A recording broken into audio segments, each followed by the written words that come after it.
Good morning friends, आप सबों का हमारे चैनल एके ट्यूटोरियल्स में जो है स्वागत है। आज जो हम लोग कुछ लोकोक्तियाँ कहावतें को हम लोग पढ़ेंगे, जो कि Hindi MIL Hindi AEC 1 ability enhancement course 1 के तहत सेमेस्टर 1 के छात्रों के लिए उपयोगी है। तो आइए कुछ कहावतें को हम लोग देख लेते हैं। लोकोक्तियाँ, पहला है अपनी करनी पार उतरनी, मतलब अपने किए कर्मों का फल भोगना। अपने किए कर्मों का फल भोगना। यदि अंबिक आज चोरी के अपराध में जेल में है, कारागार में है, तो आश्चर्य क्या? अपनी करनी पार उतरनी, मतलब अपने किए कर्मों का फल भोगना। ये पहला वाला क्या है? लोकोक्ति है।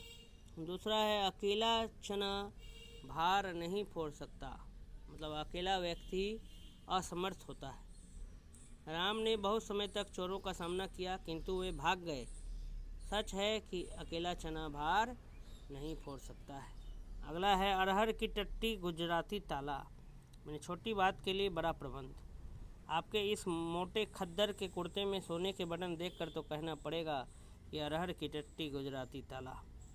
आप मरे जग पर लय, अपनी हार पर दूसरों की जितनी भी हानि हो। रमेश के अनुत्तीर्ण होने पर मैंने उससे पूछा कौन कौन सफल हुआ, तो उसने उत्तर दिया आप में मरे जग पर लय।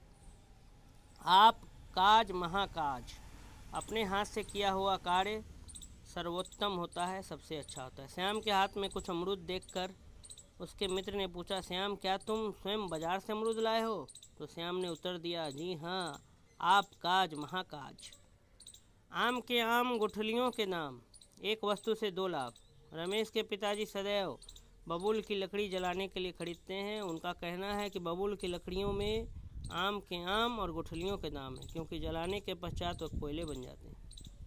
आम खाने की पेड़ गिनने, अपनी कार्य सिद्धि से काम। चाचा जी के बार बार ये कहने पर वह मेरे लिए घड़ी खरीदेंगे। मैंने पूछा कि आपके पास रुपए कहाँ हैं? तो उन्होंने उत्तर दिया तुम्हें आम खाने हैं कि पेड़ गिनने हैं। आग लगने पर कुआं खोदना, पूर्व से ही किसी कार्य के लिए प्रबंध न कर ठीक समय पर करना। बारात जाने के दिवस ही दिन ही दर्जी के यहाँ कृष्ण के कपड़े सिलते देखकर उसके मित्र ने कहा कृष्ण, तुम तो आग लगने पर ही कुआं खोदते हो। आँख फूटी पीरा गई, क्लेश दूर हुआ।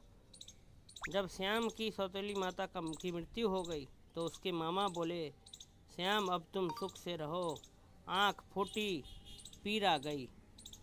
आधी छोड़ सारी को ध्यावे, आधी रहे